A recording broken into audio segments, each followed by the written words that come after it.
All right, let's talk about this now with Judge Glenda Hatchett, founder of the Hatchett firm and host of The Verdict, and also Robert Bianchi, former head prosecutor of Morris County, New Jersey, and host of the Law and Crime Network.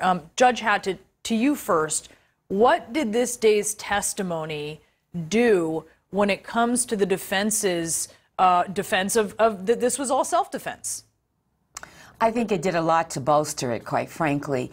In Wisconsin, under the law really revolves around the question of who was the aggressor.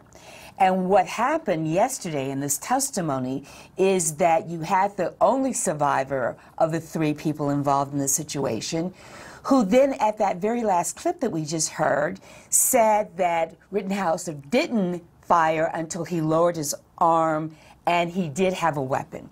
It also didn't help yesterday that we found out that he had, although he had a license to carry, it had expired.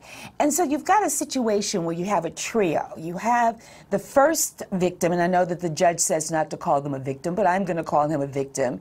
And the video clearly shows, and that's what the defense is going to rely on, that he was then cornered, quote unquote, that the second victim, who was fatally shot, then he hit Rittenhouse in the neck with a skateboard.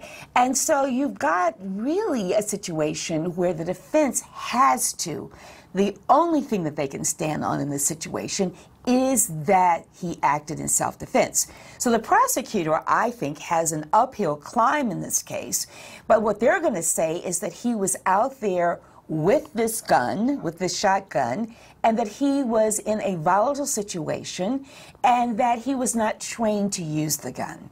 But this is going to be, I think, a very, very difficult case for the prosecution. Robert?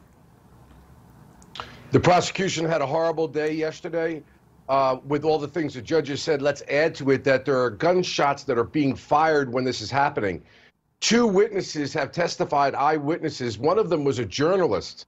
I actually asked, I was in the middle of the show when I started hosting the show, I actually asked my producer, is this a defense witness that got called out of turn, or is this a prosecutor's witness?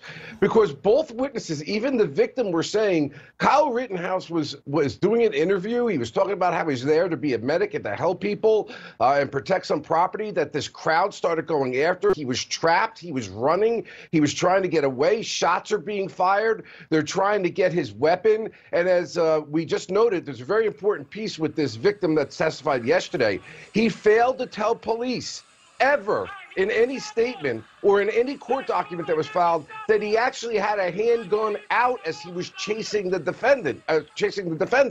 So Rittenhouse goes down on the ground, and it is true. He even says he was worried about Rittenhouse's safety. That's what the victim says. That's what the journalist said, because the crowd was coming after him. And it is true that Rittenhouse has the weapon angled down until the victim brings the gun towards his head and he fires. It's a classic self-defense case. The prosecution had a horrible day. If I were the homicide prosecutor of this particular case, I'd be definitely thinking I got a serious issue, because self-defense requires an honest and reasonable belief that you could be killed or you could suffer from great bodily harm. And both of the state's witnesses are saying that's exactly what Kyle Rittenhouse was facing as that crowd was pursuing him, yelling at him, assaulting him. Now he's on the ground and they're attacking him. I don't see it, Brianna. I think that the government has a very difficult case here. We'll have to see how these next few days ahead go. You two are in agreement with that. Clearly, they do have an uphill battle. Judge Hatchett, Robert Bianchi, thank you to you both. Up next, the key